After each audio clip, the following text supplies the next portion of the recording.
Every day, something dramatic happens in the Caribbean that affects our lives. We'll give you the details. We'll give you the facts on Caribbean Perspective with Eddie Frederick. Here's Eddie Frederick. Welcome to Caribbean Perspective. So glad you can join us.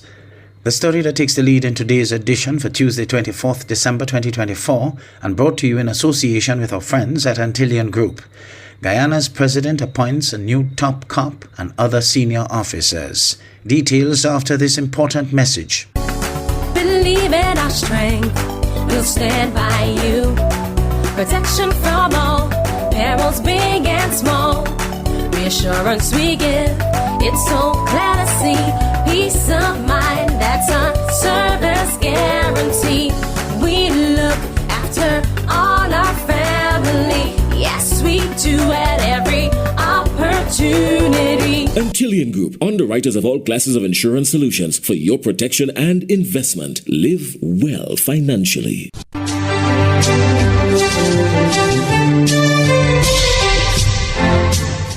Welcome back. A new commission of police and deputies sworn in Guyana, which the opposition plans to challenge. Carol Rollins of Little Rock Television News has more. President and Commander-in-Chief of the Armed Forces, Dr. Mohammed Irfan Ali, on Thursday, December 19, 2024, swore in Commissioner of Police Clifton Hicken and 4 deputies, Ravindranath Budram, Wendell Blanham, Errol Watts, and Faisal Karimbaksh. The simple ceremony was held at the office of the President on Shiv Chandra Paul Drive, Georgetown. During his address, President Ali underscored that a strong, results-driven security leadership in the nation's security architecture is crucial to Guyana's prosperity. And as Guyana continues to be transformed, President Ali said it is important for the forces' leadership to execute their responsibilities in a manner that will build, uphold, and extend the public trust. Importantly, he emphasized that the force must function as a unified team, leveraging the diverse skills of its members to address national security challenges that may arise in the future. So I expect the leadership of the Guyana Police Force and all the men and women who constitute this body of service to our country to act together in unison in upholding our Constitution, protecting our laws, protecting the people of our country. The appointment of these senior police officers reflect the government's confidence in their ability to fulfill these duties. President Ali commended the Guyana Police Force for its international recognition and highlighted the high academic qualifications among the leaders. The mere fact that as President have appointed these senior functionaries, our Commissioner and deputies, demonstrate the confidence we have in their ability individually and collectively to get the job done. He also restated the government's commitment to improving and building a respectful and professional work environment for men and women in uniform. Already, significant investments have been allocated to improving security infrastructure and provide training to ensure officers are equipped with the necessary skills. We made a commitment that we want our officers, our policemen and women, all our men and women in uniform, to work in an environment that is respectful of their uniform, respectful of their service, and they also have to respect the environment and keep the environment in a respectful manner by conduct, by action, and operation. So, Mr. Clifton Hicken, as Acting Commissioner, you have demonstrated continuous strong leadership. I have known you for a very long time. Your career evolved among varied challenges faced by the Cooperative Republic of Guyana. Furthermore, the Guyanese leader pointed out that all the constitutional obligations were followed in the appointments of the top cop and his 4 deputies, including extensive consultations. He also acknowledged the sacrifices of their families who have enabled their successful leadership in the police force. Meanwhile, Simon McBean will be sworn in as a deputy commissioner when he returns to Guyana's jurisdiction. Additionally, Minister of Home Affairs Robson Ben Attorney General and Minister of Legal Affairs Mohaber Anil Nandalal, and leaders of the various discipline services were present at the swearing ceremony. Kyle Rollins, the LRTVS News Watch. The Association of Caribbean States welcomes a new Secretary General. Sunil Lala of TTT News has more. There's a new Secretary General of the Trinidad headquartered Association of Caribbean States, ACS. Noemi Espinosa Madrid now takes the helm from Rodolfo Sabonje, who held the position over the last 4 years. Speaking at the handing over of the instruments of the Office of the Secretary General on Thursday evening, the new Secretary General, Noemi Espinosa Madrid, said the ACS will continue to be a voice of unity despite the different cultures and languages of the member states. The Greater Caribbean is a source of life for the entire world, faces shared challenges of great scale, including climate change, the need to reduce inequalities, the need to strengthen the resilience of our productive sectors, and to promote sustainable development. Foreign Affairs Minister Dr. Amory Brown noted the difficulty of the office, praising Mr. Rodolfo Sabonje for his hard work over the past 4 years. You led the association in an international and regional environment characterized by change and pressure, increasing concern about climate change, unprecedented humanitarian crises and challenges, some of which result from globalization. And notably, your achievements include the restructuring of the Secretariat, advocating on issues of concern to member states, extending the reach and visibility of the ACS for the benefit of member states, and very importantly, highlighting the financial status and concerns of the ACS. The outgoing Secretary General, Rodolfo Sabonje, said the ACS is more than just an office, but is a critical one for the region, and thanked Trinidad and Tobago for its overwhelming support. I also especially wish to thank Trinidad and Tobago for welcoming us and making us feel at home. In these 4 years, we have grown extensively, and we feel very fortunate because there are things that we cannot buy with a MasterCard. And these things are things we treasure, and we will carry them with us for the rest of our lives. And Minister Brown said he is confident that the new Secretary General, Noemi Espinosa Madrid, will hold the office with the utmost integrity and advocating for the concerns of the ACS. It is with great confidence that we receive you as the 16th Secretary General of this association.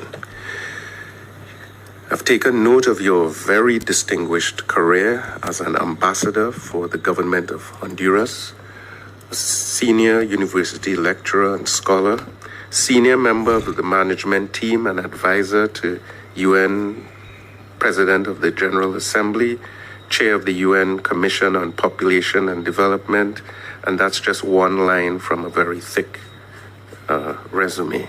The new Secretary General, Noemi Espinosa Madrid, was also a senior advisor on strategic engagements in the Office of the President of the 73rd session of the United Nations General Assembly. She will hold the office of Secretary General of the ACS for a 4-year period. Sonolala, TTT News.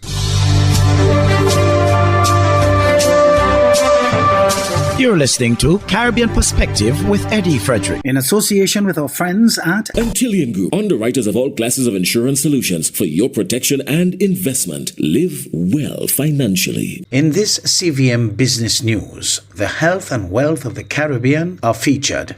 Joel Croskill reports. Lots to share with you in the business report today relating to the wealth of Caribbean nations and the health of their citizens, recently explored by experts from the World Bank and regional health organizations as the growing challenge of non-communicable diseases NCDs were submitted for examination. The unique challenges of tackling NCDs in island nations was brought into stark relief by Lilia Barunchuk, the World Bank's country director for the Caribbean. I don't know if you know, but over 75% of deaths in the Caribbean are attributed to non-communicable diseases like cardiovascular diseases, cancer, hypertension, and diabetes, mirroring the actually global trend where these diseases dominate the public health landscape.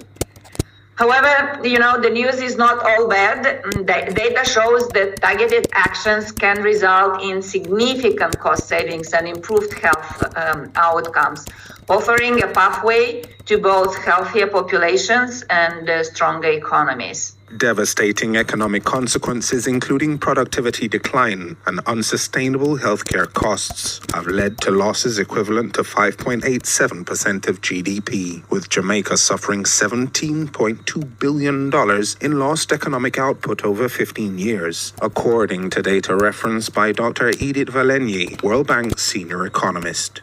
Now, there has been lots of very exciting economic analysis, diagnostics done to understand really the impact of not only on health, but as it was said, on the economic impact of NCDs. And quantified, it really means that about 75 million annually is lost in NCD-related productivity in Barbados. While in Jamaica, another study which was looking at a 15-year horizon, it was identifying a 17 billion economic output over this time period. So this is the huge impact. Without targeted interventions, the World Bank's analysis suggests the region faces rising premature deaths or deaths before the age of 70 and escalating healthcare expenditures. Addressing non-communicable diseases requires more than healthcare reform. It actually demands a very important societal shift. And by adopting actionable strategies and leveraging insights from across the region, we can tackle root causes and create sustainable solutions to address this issue. NCDs is not just a health challenge, it's an economic imperative. And the future of health in the Caribbean must be one where we act decisively to address non-communicable diseases and to protect our economies, and of course, to protect people's lives in the Caribbean. Together, I think we must invest in prevention, strengthen healthcare systems, and create policies that ensure healthier, more productive lives for all Caribbean citizens. According to Dr. Shayna Sire-Filbert, Senior Medical Officer in the Ministry of Health, Wellness and Elderly Affairs in St. Lucia, that ambition will require massive buy-in across sectors. We have not come to a point where we see health as a right. And so we don't treat it as a right. Many times when we think about the right to health, we're thinking the right to healthcare, and in a lot of cases, the right to secondary healthcare, which in itself is a problem. It has to be health in all policies. There has to be an all-of-society approach to actually target NCDs. So I think for a lot of our Caribbean countries, health, in a sense, is almost on the Ministry of Health's shoulders, and it should not be. Health needs to be the business of all, and so that the sectors need to be able to speak to each other.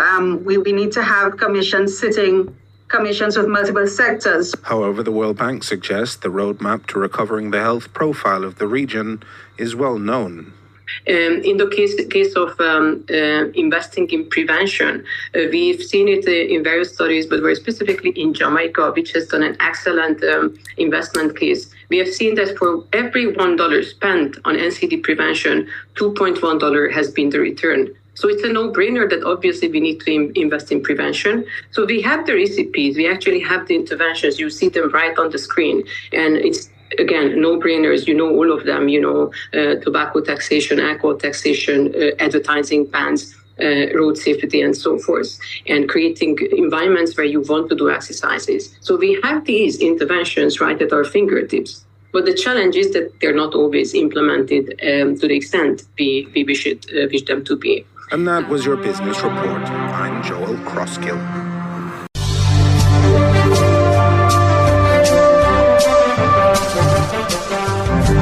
I am Eddie Frederick. This has been Caribbean Perspective, a whole new approach to highlighting developments in the Caribbean. In the meantime, please follow us on Facebook and subscribe to our YouTube channel for daily regional news and more, in association with our friends at Antillian Group. Believe in our strength, we'll stand by you. Protection from all, perils big and small. Reassurance we give, it's so clear to see. Peace peace of mind, that's our service guarantee. We look after all our family. Yes, we do at every opportunity. Antillean Group, underwriters of all classes of insurance solutions for your protection and investment. Live well financially.